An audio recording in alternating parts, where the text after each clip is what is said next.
My goggles. Hello, everybody, and welcome to a very special episode of Quantum Leap Revisited. Like I said last week, this is a less official episode. This is more of us kind of talking about things we liked.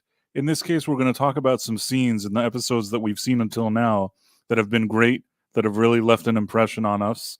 And we're just going to have a nice conversation. Also, pay attention to what you guys say in the chat. It's going to be more of that type of discussion. Just because this week I know that some people were available, some people weren't. So we're doing just something a little different this one time. It's a nice way to kind of spend Halloween if you've already come back from trick-or-treating, or, you know, you've already taken your costume off.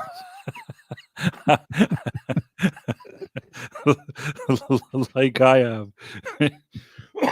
In any case, it's a perfect time to go over some scenes that we really enjoyed until now. So I guess, first of all, and I think it's great that we have Ro here. Ro, if you're not familiar, he is the host of the Sacrif Podcast. He also has his YouTube channel, which you should subscribe to. And then also he is the co-founder of the Red 5 Network and a veteran broadcast newsman. How's it going, Ro? It's going good. Happy Halloween to all. Happy Halloween. We're very excited about this holiday. And I guess you have a special story here amongst the panelists. All of us kind of grew up watching Quantum Leap and really getting excited about it. You actually are a person that really likes sci-fi, and you joined our panel as somebody that's kind of getting to know the series for the first time. We're almost already at the 50th episode. Basically, we're about halfway through the series. So I think the first thing is that now that you've watched half of the series Quantum Leap, do you have a different opinion about the show than you did before you watched it? Well, before I watched it, I didn't really have an opinion. As I said before, I think Scott Bakula wasn't an actor that I felt drawn to. So the show really didn't interest me for that reason alone. I realized it was kind of a little sci-fi-ish, time travel-y. But again, just Scott Bakula was not like an actor that I would be like, ooh, let's check it out because he's in it. Not having seen any Quantum Leap before participating in your panel, I'm really enjoying, and I'm really enjoying the show, the series, and I'm really I have found a new respect for the actor. And obviously before this panel, I've seen Star Trek Enterprise, again because it's a Star Trek, not saying, oh, okay. I kind of went into Enterprise going, oh, this is the guy from that one show, back in the day. But really enjoying his performance on that show. But I think this show in particular, Quantum Leap, really showcases the actor's range, and I'm so glad that I participate. I'm so glad I'm participating in the stream, because it's wonderful to see every week, when we do these shows, to be able to react to something that even precedes Star Trek Enterprise. I feel like Quantum Leap really is a better show for Bakula to have been in, to demonstrate a lot of his acting, a lot of his talent. Not only acting, because obviously we know he's he plays several instruments and sings, which he didn't have the opportunity to do any of that in Enterprise. But it's a really great series, and I'm happy I'm here. And we're happy you're here too. By the way, do you know anything about banners or whatever it is? Our names keep disappearing. I don't know what. Yeah, that's weird. I noticed that. Bring it back, like not from here. Let's see. It says settings. No. There it go. There it is. There, we're back. We're back and better than ever. What'd you do? Apparently there was a button that I had to press. I never remember. I don't remember ever pressing that I didn't want this, but right. That's the impression it was under. Mm-hmm. Now we can also do different things. We can do this. There you go. This looks kind of cool, right? Yeah. I like the bubbles too, but I don't know why. This seems like more like, more official, right? More slick. Yeah, we're really official now. This is the most official thing we've done ever. And it took 50 episodes. Took 50 episodes. By the way, I went through a reverse process than you did. I actually saw Quantum Leap, really liked Scott Bakula, and then when Enterprise came out, I was in a place during that time. I think I was studying. I didn't have time to watch it. I didn't have the ability to follow it and watch it. I think I watched a few episodes, but without full context of what was really going on the show. And I knew that I liked Scott Bakula, but I kind of didn't really connect with the show itself. And over time, people are like, "Oh, that show sucks," and I'm like, "Oh, maybe it sucks." But years later, maybe this is 4 or 5 years ago, something like that, I actually went and watched the full Enterprise series, and I'm like, wow. Now, I don't know if it's like I've been in the desert for so many years and there's such crappy Star Trek that suddenly I saw this and it looked great to me, or it's just a underrated show. I really enjoyed it. I thought that Scott Bakula was perfect for the role, and I liked the entire cast, and I just like the whole atmosphere, vibe, everything about it, except for the theme song, which I've learned to accept for that Faith of the Heart thing. Right. I think that the show really, really is a cool idea, and it's done in a way that I found really interesting. So, and once again, I saw Scott Bakula. For me, it was at a time that's not so far removed from the Quantum Leap show. So I'm seeing him ultimately in his prime, doing this Star Trek show. So I don't know. It was great for me. I really like that show, and I like Quantum Leap. Sure. And the only Scott Bakula thing that I kind of, the NCIS thing, I don't feel like that's writing on his level.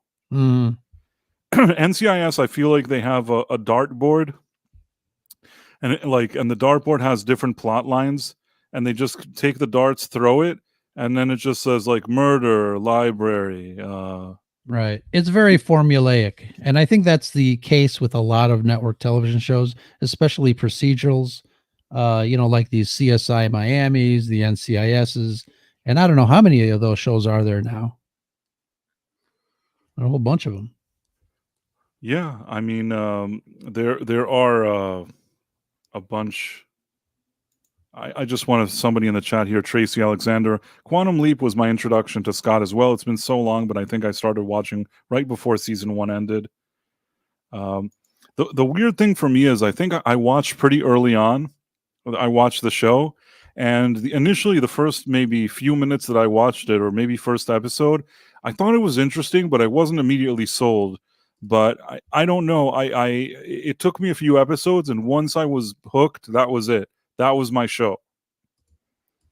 Yeah. Like as a kid, it doesn't get much better than this. I don't know. As a kid, I really liked time travel. I liked Back to the Future. So a show that every week is delivering a guy that travels through time and making the show on this level.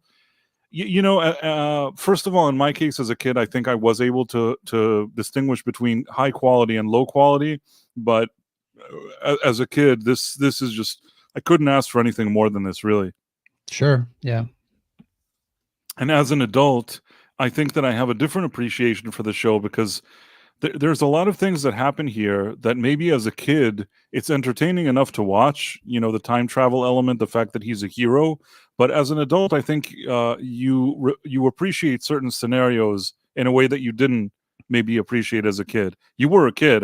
As much as you're mature, whatever it is, there's only so much that you can watch and be like, yeah, I really fully understand that. And sure. I think that us being like, old men now, you know what I'm saying? Like now. Sure. But it's funny though, because I think that is, that's the trait of a great show. Like when you make something timeless, it, obviously it stands the test of time, but there's a reason for that. I think the entertainment of today, I think seems to like micro focus on a certain aspect of the audience, and it's less universal appeal and more micro focus to a certain audience that 10, 15, 20 years from now, people are going to forget about these shows because they did not utilize the concepts of universal appeal. I think it's obviously it's one of the biggest reasons that people are still talking about the original Star Wars and how they pick it apart and dissect lines and scenes and themes really overall. with any good movie or a good show, there's always something to talk about as we age. From watching it originally to watching it at every stage of life, there are certain things that we can take apart from these older movies and series that I think it's again, it's just a testament to the writers and how they approached the story of universal appeal when it comes to each of the episodes. And sometimes I have the exact opposite effect, by the way. Hmm. For example, a few years ago, they put Knight Rider on Netflix. And as a The kid, original? what'd you say? The original one, yeah. Yeah. Okay. Not the, I don't know if they Oh then yeah. I don't know if rebooted it. right. They tried to do different things over the years, but it didn't really work. But you know what? As a kid, I watched it, and there was something that I really liked about it as a kid, especially like you can say whatever you want about David Hasselhoff, but I liked him as Michael Knight. Yeah. He'll always have some points with me because he was Michael Knight on Knight Rider, and him along with that car. It was just a fun show for kids, and I'm like, okay, well, I'm not a kid anymore. What'll happen if I watch this now? And you know what? The show was silly, nonsensical, made no sense, but I Yeah. can't tell you that I didn't have some fun watching it. Every That's episode funny. was absolutely ridiculous. Yeah. And we have Nick joining us, which is great to see. Oh, hey, Hey. Nick. I'm What a only here for surprise. about 10 minutes, but It's In his okay. van. People can come in and out today. It's just kind of a train station type of situation. Well, we're happy to see you. Is that your costume? What's going on? Oh, that's his. yeah, I'm not his a key- Halloween guy, so He's a key Oh. peddler. But there's something on your costume. left arm. It's like official.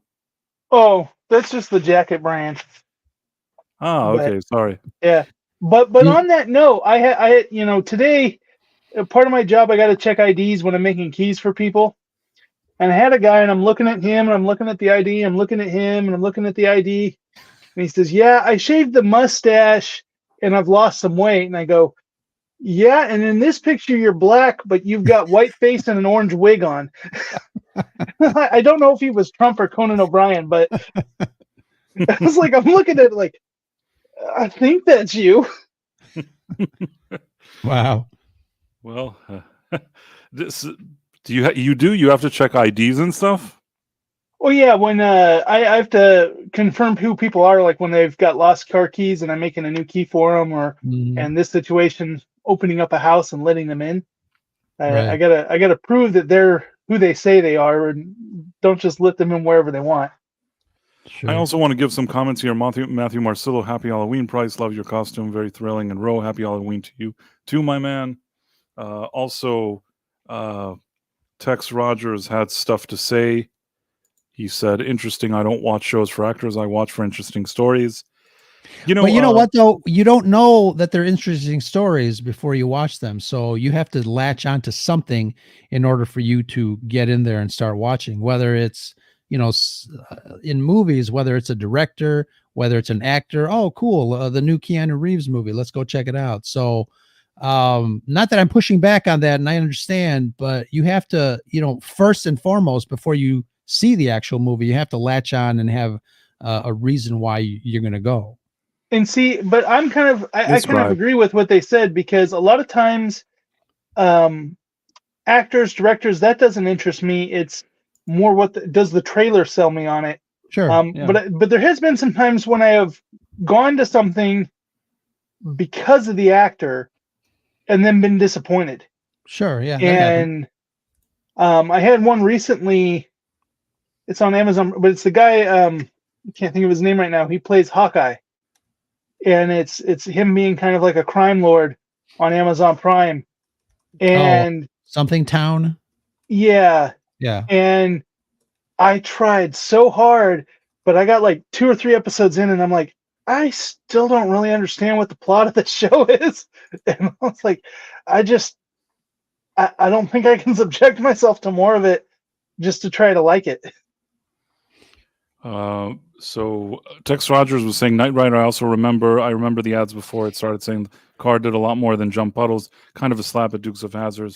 Yeah, Wow. I guess they did whatever they could at the time. And sorry, Nick, I hope I didn't cut you off. I was just trying to read Tex's comment. And theme songs. Knight Rider had such a great theme song. Maybe one of the best I've ever heard. to this day, I still think that Knight Rider's theme song has to be one of Yeah. the best I've ever heard. It's so cool. I mean, the car, even with a Mhm. and then like you hear the bass line, like that thing. I Yeah. just love it. You know what I mean? And with the synthesizer, it's just awesome. They don't make theme songs and opening sequences like they do anymore. It's usually, Netflix is starting to do some really great visual openings, but like the songs and the music and stuff like that back in the day on some of those shows are really great.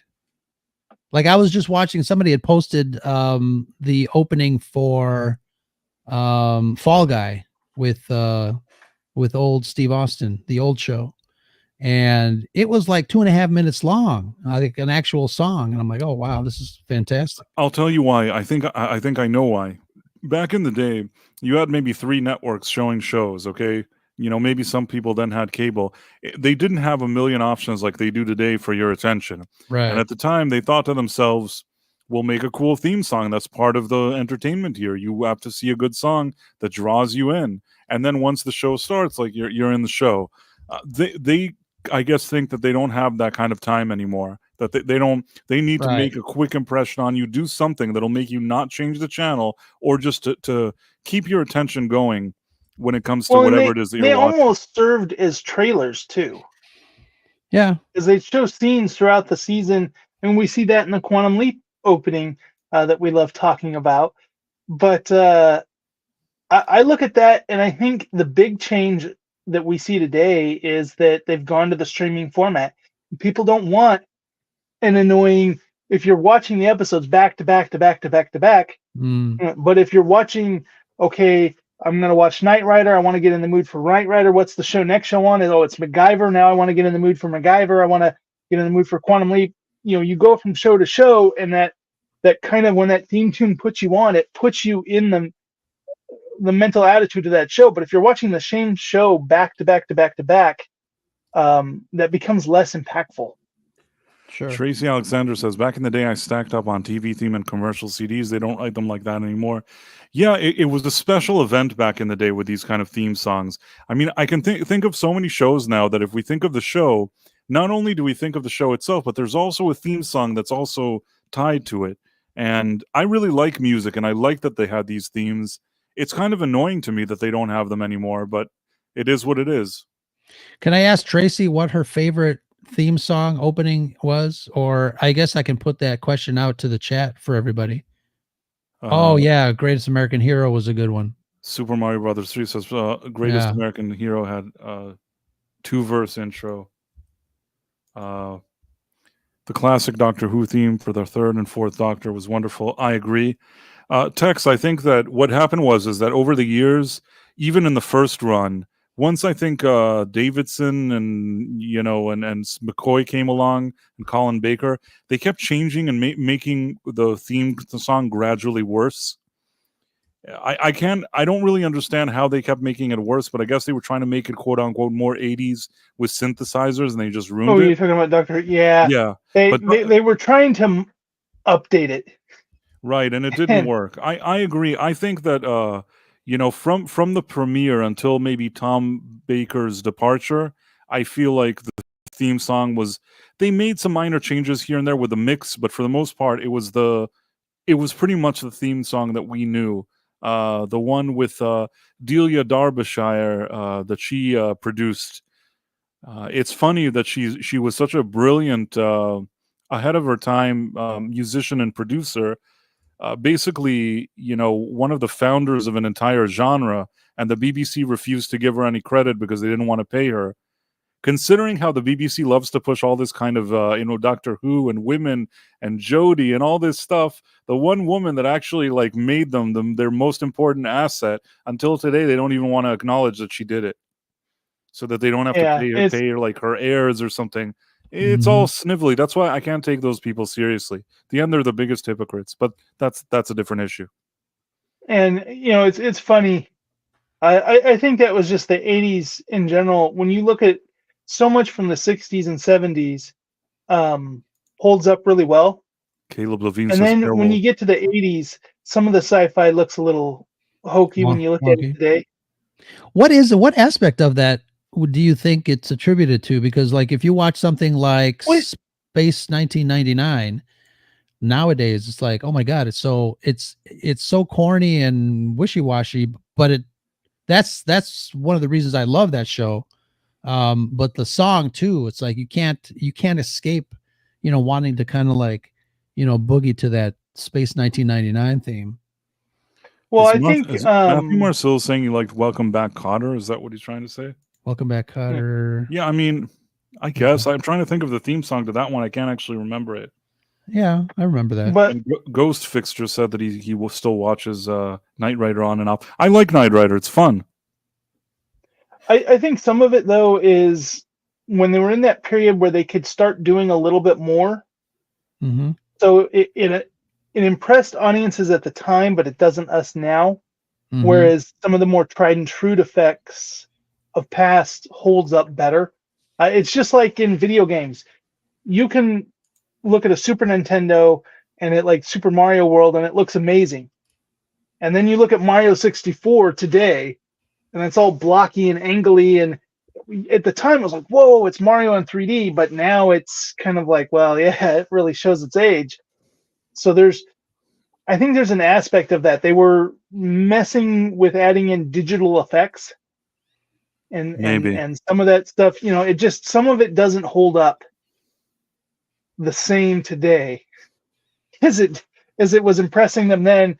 But we look at it now and some of that stuff, it looks like, oh wow, it took a backseat. Like even talking about Doctor Who, I feel like with the third Doctor, when they made the jump to color, there's certain, some of the monsters when they would return, they looked really goofy in color. They looked really good in black and white. Maybe the Daleks and the Cybermen, there was something very kind of old school, the way they looked in black and white. And once you made them in color, they didn't quite look the same. But you know what? I still like them even in color. And John Pertwee was great. The show was good, but I'm just saying, like, when you look at it now, I feel like some of the effects in the first Doctor hold up to today's standards better than some of those later ones. I'm blanking out now. I don't know why I'm thinking this, but before I forget, I have to ask you this, Nick. I remember that Pertwee, he wakes up in bed or something, and it's in color, right? That's like the first episode. There's something like that. Uh-huh. And Seeds in Space. Do we see Pertwee in the episode before? Is there a proper regeneration where we see him in black and white, and then he appears in color? I'm trying to think of Troughton's regeneration now, and I'm blanking. Is it one of the things? No, we don't. We don't see it. It happens off screen. Well, the regeneration itself is lost. Oh, so it's part of his last. We have some reconstructions of it, but there's a bit of that's lost. That really just like sucked. The same thing with the first Doctor, the second Doctor, that's lost. It sucks that the BBC, because they were cheap, they were like the cheapest cheapskates on earth. They had to keep deleting tapes. What a bunch of idiots! I'm sorry. How can you keep deleting Doctor Who tapes? You're so stupid. And I don't care what you tell me. And now they're like, they find like places from the reels that they sent to like South Africa and stuff are being found and like reconstructed because but at BBC they were just like recording over them to record the next episode. There's such a bunch of cheap idiots. I can't believe it. They lost so much money by doing that, and the fact that we don't have the regeneration. Because I thought to myself, I don't even remember seeing the Troughton to Pertwee regeneration. I just remember suddenly seeing an episode that he's in bed and it's in color. But now you explained it to me. We have up to them implying that they're going to do it, and then because they're going to force him to regenerate. And they're saying, what about this face? He's like, oh, no, that's too fat. That's too old. He's too ugly. And I mean, Tex Rogers says it was, I remember the too old, too ugly. I remember that scene. I know what you're talking about. I know exactly what you're talking about, that he knows he's going to regenerate and they're talking to him. I know what you mean, but then I don't see the regeneration itself. Right. And that's because I believe that part is reconstructed. And so they're missing the ending. It was too damaged or something. That really annoys me. But Tex Rogers says Price and Reason Live, it was standard practice at the time. You know what? You go to America, to TV in the 60s, generally speaking, if there's a popular show, you can probably find the episodes. I know there was a fire at some point in one of those studios and maybe some things were lost, but I think if something is important, you can still get the episodes of it. And Doctor Who deleting its episode because they needed another tape, that annoys me until this very day. Wow. I used to do that in college. Yeah, I expect that from you in college and from Right? me as a kid at home, but I don't expect it from the BBC. Mm-hmm. But people are stupid, so that's what they did.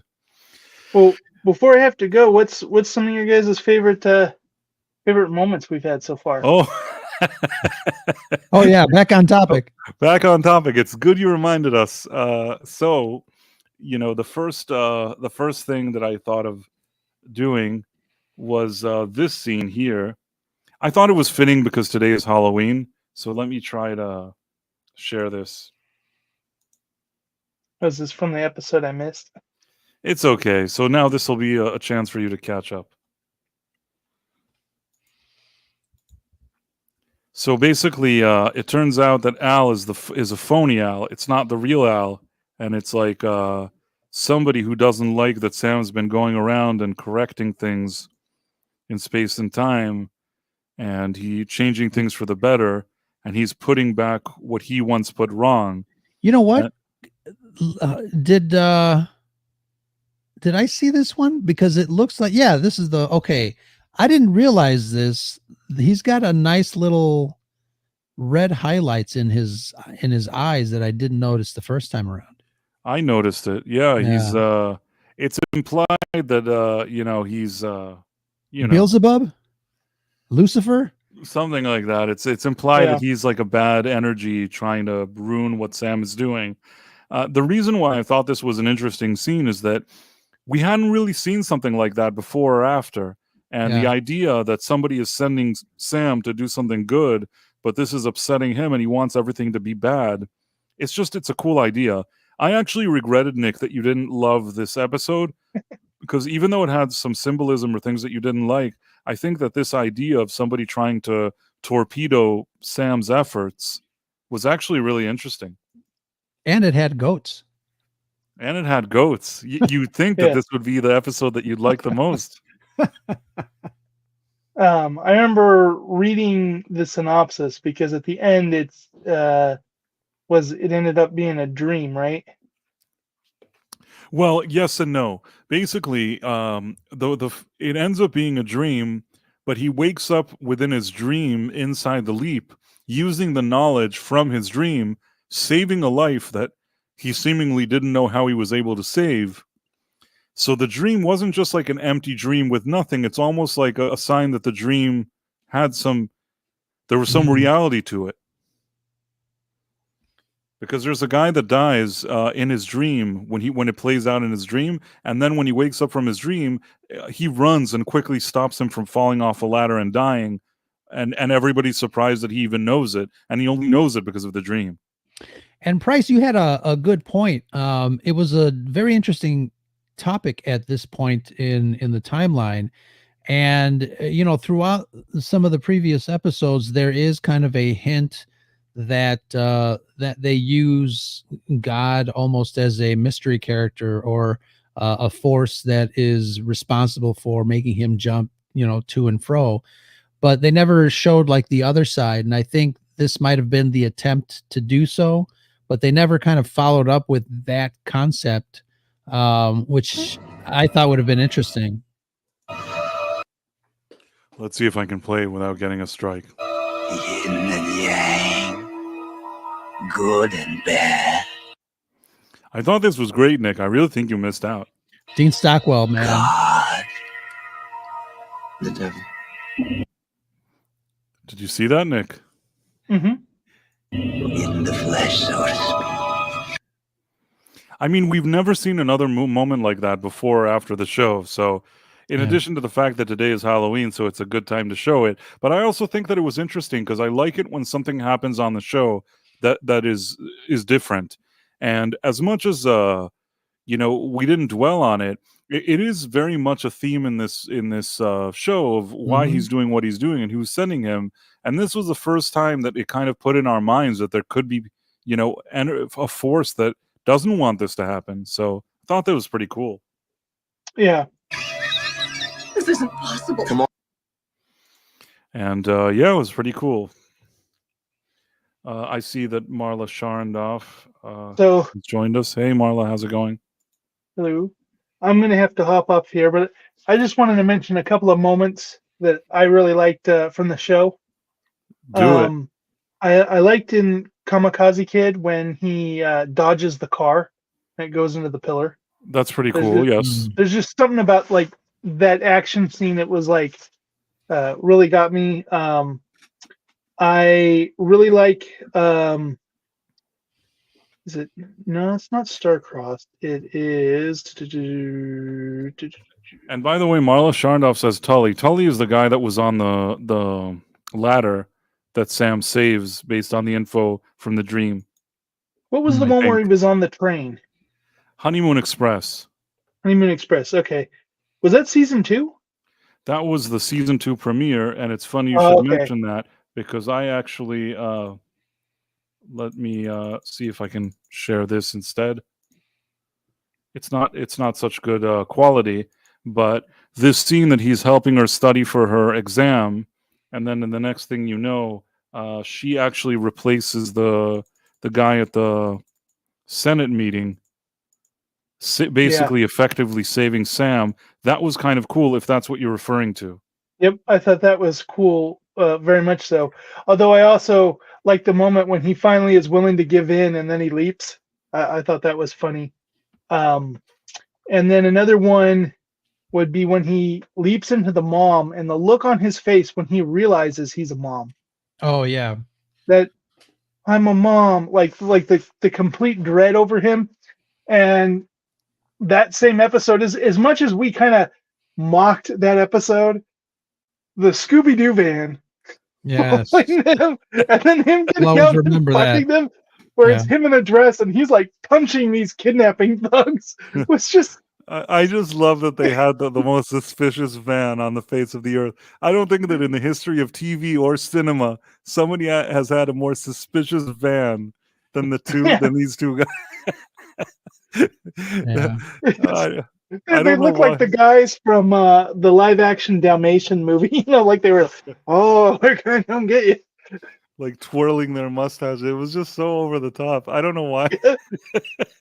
It's like it's not something that I would put as like a quality moment of the show, but it just brings me so much joy. Right. I appreciate it.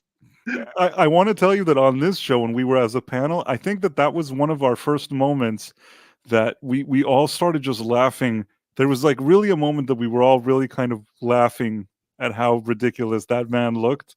But it was still a fun episode. But I think that we were all really just like, I felt very happy with the kind of little humor that we had there.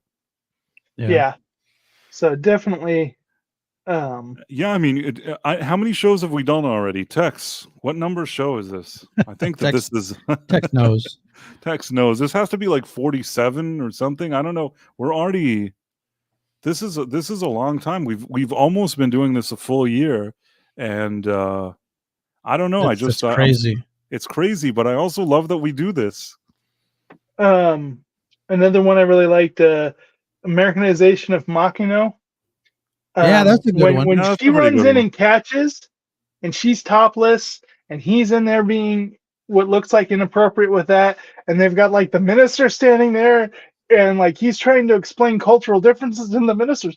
Yeah, that makes sense. And then the mom is just like, Martha's like freaking out. That's like I just loved the kind of awkward suspense that came with there. And then of course, probably what is my 2 favorite episodes so far has been Good Morning Peoria. I just really enjoyed that episode from beginning to end. I'd have a hard time picking out just one scene from that, but that's just was real good. And then lastly, if I were to pick out favorite moments, Future Boy, at the That end was good. Oh, Yeah, when yeah, he that was good. explains it, and it's how it like that, like my mind, that to me totally. was a favorite moment. So with that thought, I'm gonna have to say goodnight to everyone, but and continue to have good stream and good discussions. Great Thanks, Nick. having you stop by. Have a Hope, happy hope Halloween. everything is good at home. Exactly. And then Tex Rogers says, Price of Reason Live, this is the 51st podcast. Last week was show number 50. That's good to know. I feel like we've really been doing this for a minute, and I love that we are. So thank you. And thank you, Nick. Thanks for stopping by. I have a few other scenes that I prepared that we can look at. Let me see what else I got here. This is a scene that I really liked. Let's see if I can share this one. Well, let's start with this. I think it's in Big End, right? It is. Okay. So basically, this is the from MIA, the one that Al, goes and talks to Beth. I think that this was a moment that really took the show to another level. Dramatically, for sure, in writing.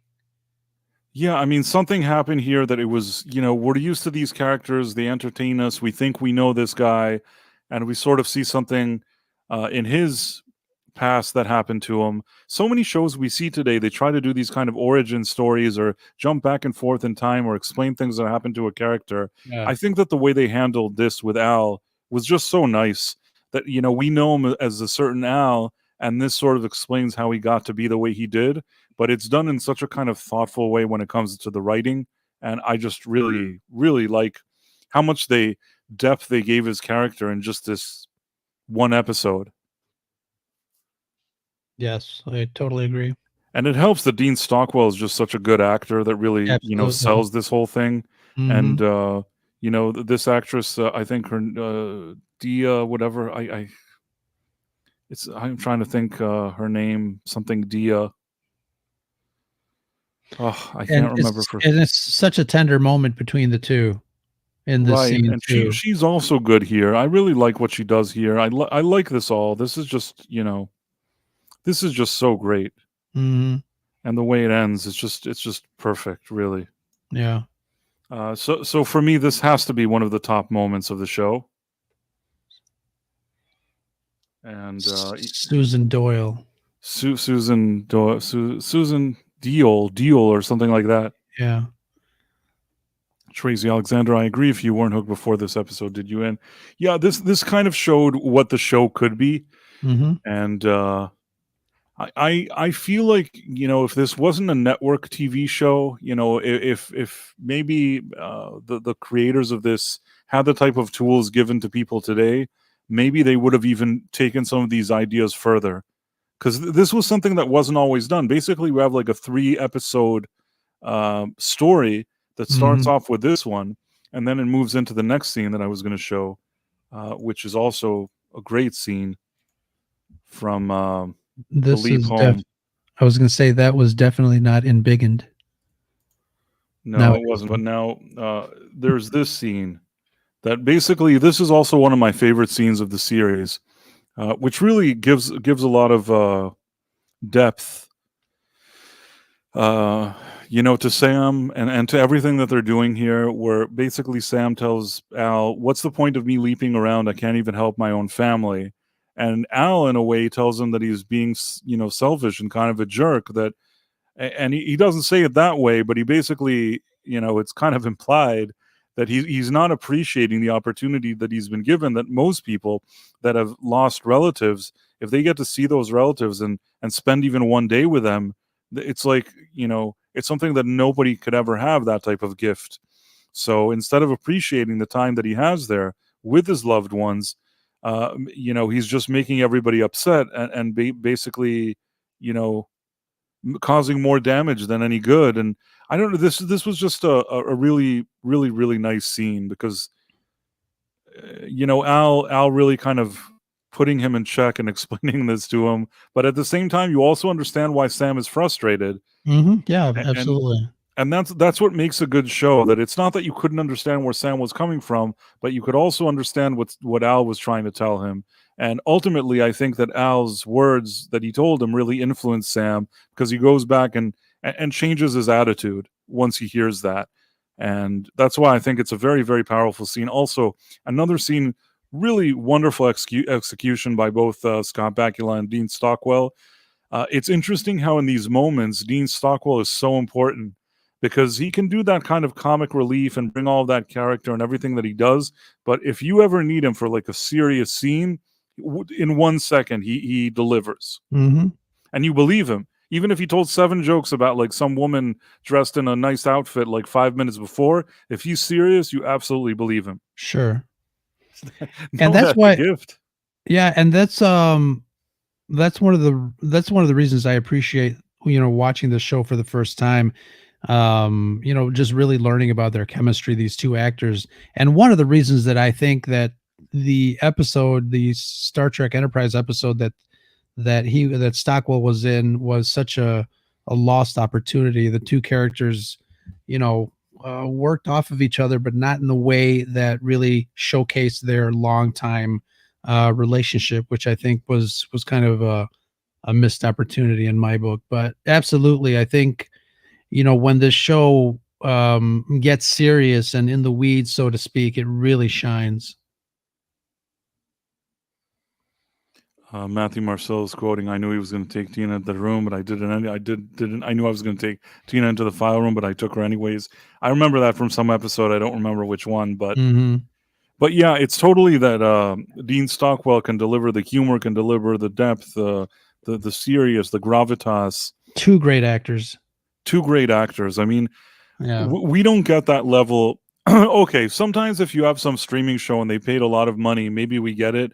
But thinking that this was a time where this was like a network TV show, sure, to have these type of stories and these type of actors executing these storylines, it's above and beyond. It's really,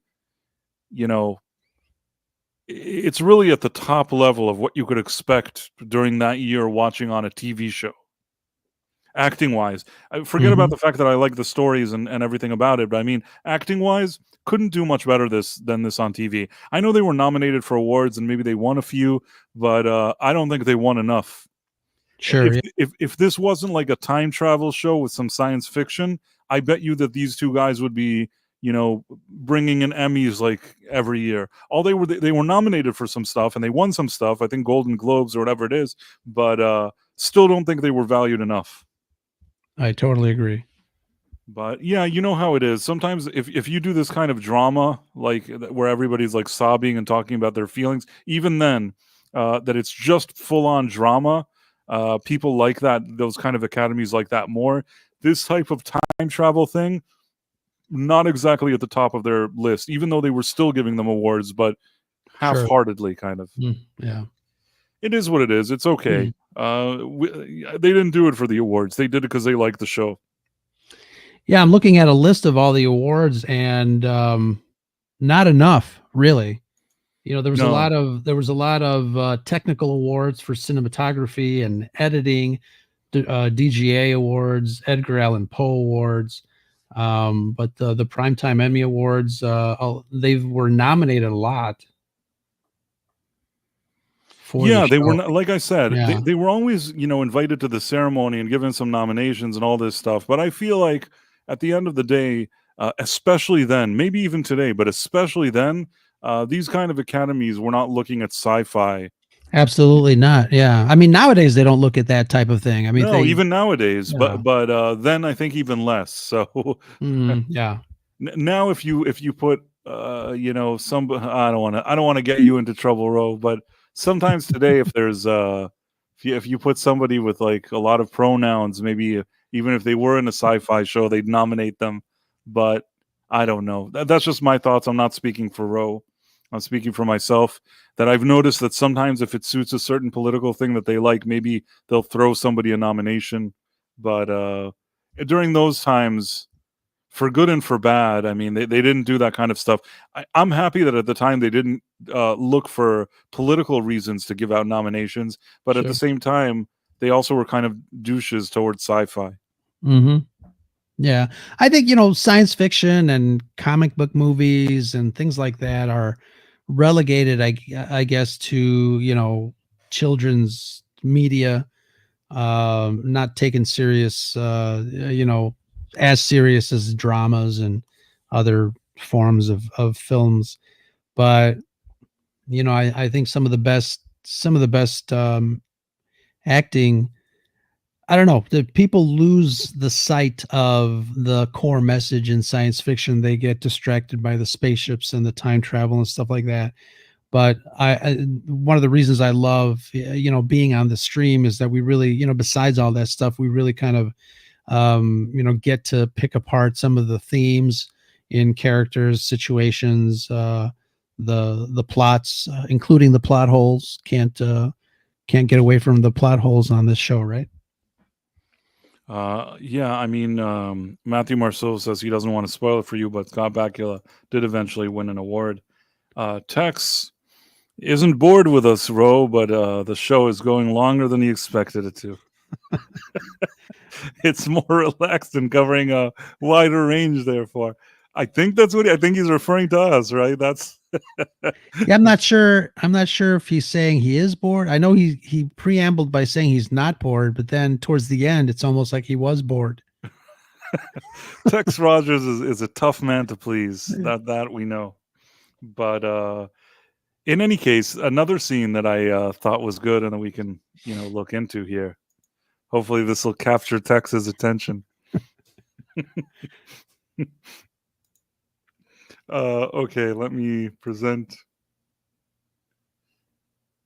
He's okay. So Tex Rogers is clarifying. No, I'm not bored. Price indicated this would be shorter this week. I am enjoying it. Okay, great. Yeah, it's more of a discussion about stuff we liked about the show, and it will be shorter this week. But this is it will be shorter. It's already 15 minutes past what you said it was going to be. I guess is what he's saying too. I guess. I don't know. In any case, sorry, Tex. I'm doing my best. Flow, Tex. We're doing our best, Tex. And then, so we have this scene here. I think, this thing. This is a really. This was a really great story arc. This was it 2 or 3 episodes at the top of last season, was it? Yeah, this was the one where, first of all, the season premiere of season 3. The season finale was the one where Al has the dance with Beth at the end. The season premiere was the leap home where Scott came back and he's with his family in the 50s and stuff. Yeah, in the 60s, whatever it was. And then the next episode, part 2 of that episode, it's basically like a 3-episode arc, really. But part 3 of that episode was that they're in Vietnam, and there's this part that basically Al, I think she takes this photographer manages to take a picture of Al, and Al has to make like a really tough decision here, because on one hand, he is, on one hand, he's the prisoner here. And, this would be a chance to set him free. And on the other hand, Sam's brother is going to die and he wants to help save him. So at the end of the day, Al actually helps the brother, sacrificing himself. And then she dies, the photographer, and she sees him. Just also great. Yeah. Just great. I mean, this is really like, this is the kind of stuff you want to see when you watch a show. And then, Sam's getting drunk here and he's really sad and he feels responsible for the death of the lady. And, then there's even the additional part where it turns out that her final picture was of Al. Yeah. And, this part and then at the end he says, I could have saved you, and then he just said, I could have freed you. And he was just telling him, well, I was free up here, like in his mind. And then, Sam's brother calls him little brother. This is just like touching. It's a touching scene after touching scene, but also kind of I don't know. It's just so brilliant what they did here in these few episodes. Very well written, very well crafted and planned throughout the throughout these 2 episodes, and very emotional. I mean, again, like I said, when they really, get down into the weeds dramatically, they really shine. I This agree. this one is probably, I mean, this story arc for me probably is my favorite of all of them up until now. It's definitely it's the it's the show at its best. Mm-hmm. And there's a few cool things that we're still going to see moving forward, but I still think that maybe this could have been the peak of the show in terms of really firing on so many cylinders and bringing such a great story arc like this. Mm-hmm. Yeah. I almost wish that we would have seen more of this. I think that part of the reason we didn't see more things like this is because on a network it was more difficult to do that, and they were getting a ton of crap from the network who kept trying to cancel them and move them around and doing all this stuff. The show had developed a really great fan base, yet the network was trying to get rid of them, which is really a shame because I feel like they really were tying Don Belisarius and Deborah Pratt. They were tying their hands with the way they treated this show. This show. Does anybody know? Yeah. Does anybody know what other shows were on the other networks opposite of this? I don't know. Probably like Full House. But it'd be interesting to find out because I mean, I don't know if anything can top this particular story arc, and if the network was trying to cancel it or move it around, it's so weird. Mars Monkey Max says, I haven't seen Quantum Leap since the 90s. Well, you should revisit it. It's a great show. And then come back here live. We'll talk about it. Let's see. You have the blue. Is there a Blu-ray version of this of Quantum Leap? I don't know.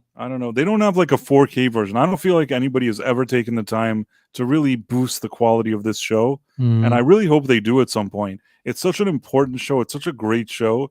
And it's not nice that they don't give it a little more respect. Sure. Maybe over time when all this AI stuff becomes easier and more precise, they'll actually make some efforts to remaster this show and re-release it in a way that's cool.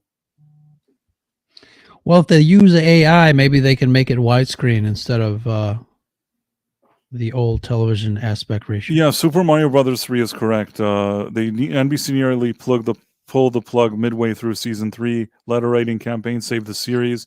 It's cool. Very true.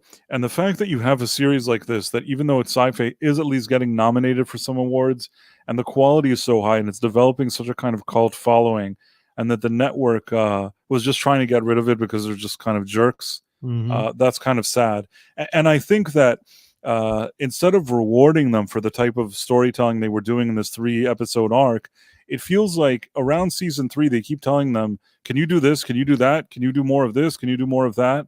And in season 4, you start feeling that. Season 5, it feels like they told, like somebody came with a shopping list and said, if I don't see A, B, C, D happening in this season, then you don't have a season. Yeah. You could really tell that they tried to do backflips in the air in the 5th season to appease the network. And it didn't necessarily help the quality of the show. And at the end, it was canceled anyways. Again, not a disaster. There's still things that happen in the 5th season that I enjoy. And I still would watch it. It's not a problem for me. But I could tell that there was network interference. And it's really a shame because this show was just really hitting such a great stride. And to have, instead of rewarding you, to have all this crap thrown at you, it's kind of a shame. But that's how it is in art and in networks and show business sometimes. I think even in Enterprise, they went through something like that. Like they couldn't decide. The 3rd season had one thing, and then the 4th season was doing something else. It's like the network was really pressing that they needed certain things. Yeah. And even with all of that, I still think that the whoever was in charge of Enterprise still delivered something very enjoyable. But you can tell that there was pressure on them. Yeah, definitely. Yeah, that's... What'd you say? Tex is saying that the Blu-ray version is on Amazon, but it's unavailable. But I just found it on Target. It's $45 Blu-ray complete series. Oh, I have a DVD version, and that's fine for me. Yeah. I mean, This is I the one don't I even know that the Blu-ray really does anything. I don't think that they've remastered it and done anything special with it. No. If somebody actually like does a 4K version and they really remaster everything and do something great with it, then I would buy it. Then I'm on board. I But can't see the studios justifying the cost, though. I guess not. Maybe it's too much. It's too much of a niche show, unfortunately. But it's maybe the Blu-ray has like some extras, like some behind the scenes and interviews and things like that compiled. Most onto of the disc. time, I don't know why this show has like zero behind the scenes. Well, maybe Yeah. it'll be different for the Blu-rays. They never give you anything, these guys. Right. But yeah, I mean, it's still a great show though, and I think, Ro, why don't you give us, maybe I missed some stuff. If you have some moments of the show that you liked. No, I was just going to go with the flow. Like I said, I don't remember a lot of it, but some of the stuff that you pulled up was really great. Some of the shows that I really enjoyed, I think Nick mentioned the one with where he was married to the Japanese woman. What's the name of that one? The Americanization of Machiko or something like that. Yeah, so that was a good one. I really enjoyed when he leaped into the African American gentleman. That was really, really a good one. The driving Miss Daisy type of situation. Yeah, that was better. There was one that I think he leaped into the riots, African American guy. Mhm. I think that wasn't as strong as the driver one. Yeah, but the turbulent times of the 60s during the civil rights movement, that era for me really fascinates me because it just still blows my mind that mankind is like that against other men and women. It's just weird to me. Right, and it's weird because you're thinking, even though the 60s already, I mean, this is many years later, but it's hard to believe that it's not 500 years ago that this was going Right. on. Sure. Yeah, there's a lot of things that happened in the 20th century in general that were very bad. Look at, WW2 and Mhm. different things that happened there. I mean, there's a lot of bad things that happened in that century, and it wasn't a million years ago. You'd think, oh, it can't be that it was relatively recent that such bad things were happening, but they were. Mhm. But on the flip side, I feel like, in spite of all the bad things that everybody say these days, and I'm not saying it's a perfect world and there are bad things happening, I do think we're still, I would hope that we're in a better place today, even with all the discourse and the fighting online and the stupid crap. I still think that it's better than it was in the 20th century, especially, we're talking 20s, 30s, 40s, 50s, 60s. I think it's better today than then. Yeah, lately I don't know. Lately, you don't even know anymore. But I think that they're coming out of the woodworks, man. There's some stuff going on for sure. But I think that that the media has really. Oh, blame it on me now. Oh, I'm not you personally, but you know what I mean. A lot of the mainstream media has really reported on things in a divisive way over the years. I think that too often, and I'm not speaking about you, Ro, but I'm saying this is just my personal opinion, that too often you have people, and this also has to do with newspapers and things like that, that they're no longer reporting on the news. They want to create the news. They want to be a part of the making of the news or be a part of the conversation. I think that it used to be a little bit more objective. I'm not saying it was perfect. There were always some things that you could criticize, but I don't think that's helped when it comes to narratives and part of the divisive thing we see today in this country also has something to do with that. Also, it has something to do with social media. It has something to do with the regular media. Yeah, I'll give you a little insight because I work in a newsroom here in Chicago. So one of the things that a lot of us complain about is sometimes the higher ups take a look at social media for what people are talking about, and obviously in broadcast, stations and networks want to attract the eyeballs. They want the interaction. So sometimes they reach out to social media to see what people are talking about, and then if it's newsworthy, they'll finagle a way to report on something that's happening there. And, obviously before social media, that wasn't an option. It was just like, go out and discover what, real news is. But now, we're kind of getting dumbed down to what the latest, TikTok trend is. And that's kind of a waste of time. Between the media and its issues and social media and its issues, I feel like we're not in a better place as a society in general, and this even transcends a specific political party or anything. I think that in the past there is a lot of advantages today to social media, Sure. to the stuff that we do, and the kind of we got to know each other through social media. But I'm saying that in spite of the good that comes out of it, there's also a lot of stuff that's not that great.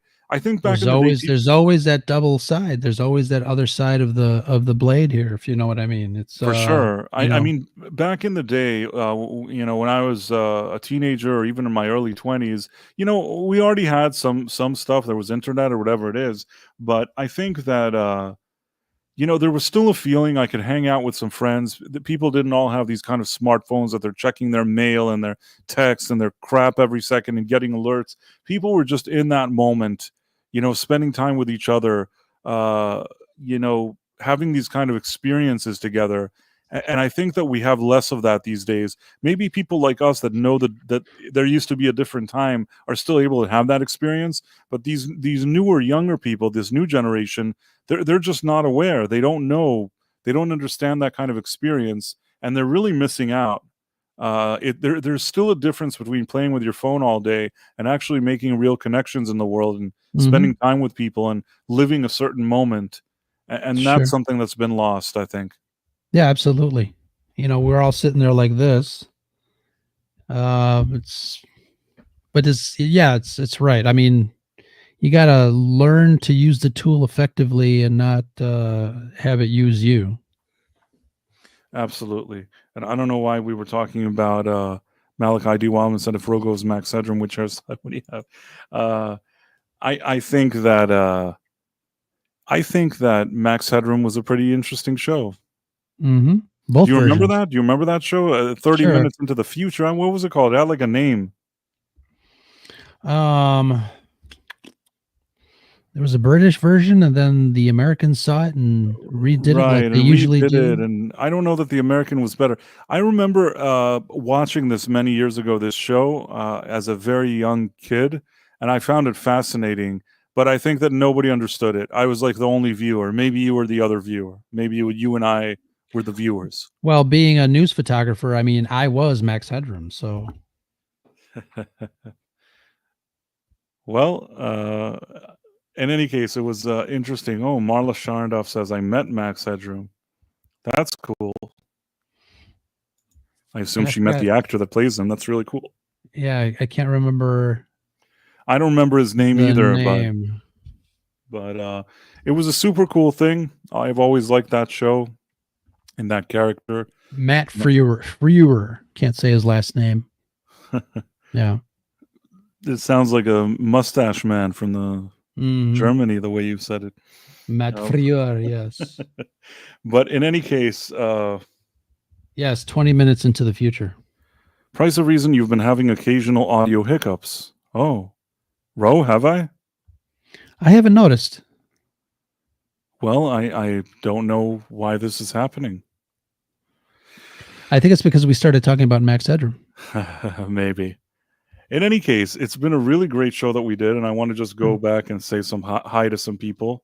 I want you to put Caleb's comment up. Which one? The last one. I'm going to do it.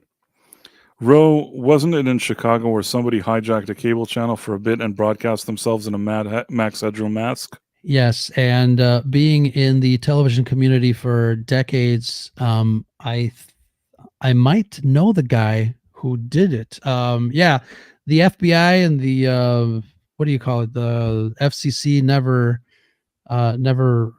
got down to solving that mystery of who hijacked some of the transmitters at the Sears Tower here to hijack. I think it was WGN, and then later Fox. It was a couple of times. very interesting mystery in the history of Chicago television. Marlo Sherendorf says, I met Matt Freer at auditions for National Lampoon's Senior Trip and again at the rap party. That's cool. That's cool, yeah. Yeah, he was down to earth. Many celebs are. You know, I've met some nice ones, and some of them I met that were kind of douches, but, you know, I guess people are like that too, so you never know. And Caleb Levine says, Ro, wow, that's awesome. Thank you for your insight on that. Yeah, it's cool because when people find out about it, you know, they start to, you know, research and look online. It's kind of an interesting thing to and it's all over YouTube. You can see the actual interruption. Somebody starts doing the thing and somebody gets spanked. Max Headroom gets spanked. I've seen it before, yeah. Yeah, so it's like I said, it's an interesting chapter in Chicago broadcasting. It is. And it wasn't me. It wasn't Ro. But I'm going to quickly say hi to some people. Of course, we saw Tex Rogers, Matthew Marcillo, Super Mario Brothers 3, Tracy Alexander. Let's see if I forgot. Mur Rockstra, how's it going? Matthew Marcillo, I think I said Super Mario Brothers thing. I think I said. We've said a lot of people, and we've talked to a lot of people here today. But I'm just checking to see if I missed somebody. There was a Ghost Fixter. At some point, I saw him. Caleb Levine. Of course, if I missed somebody, I apologize. Are you sharing something, Ro? I was going to share let's see here. Just for the folks that were interested in a screenshot of Max Headroom as it pertained to the broadcast, the hijacking of the broadcast. But, yeah. And then you very have interesting. Mars Monkey Max. It is very interesting. Malachi D. Wildman. We had a full house for not being an official show. Marla Sharendorf. Yeah, no, it was great. And I want to thank everybody for joining us. It was such a great conversation that we had. I want to thank Ro, who, in spite of Halloween, took time to hang out with us. And yeah, it's great. Next week will be a more standard kind of Quantum Leap Revisited, where we just go over an episode. But what's it called? Last Dance Before an Execution. Got it right. That's a good one. Yeah, I have that CD too. Yeah, it's an interesting episode, and we're definitely going to cover it next week. I guess on that very positive note, should I play the outro? Is it an official thing of the outro, or should I play it or not? I think you should. It's still a good song. All right. Let me find the outro. Thank you, everyone, for coming on by. Now, of course, I can't find the outro. I don't know why. What happened to it? It's gone. Oh, no. Okay. Oh, okay. I think I found it. I'm such an awesome guy. I make so many videos. And my friends are awesome too. They make so many videos. I'm such an awesome guy. Rum. I make so many videos. Now we are an awesome group. Making live streams for you. I'm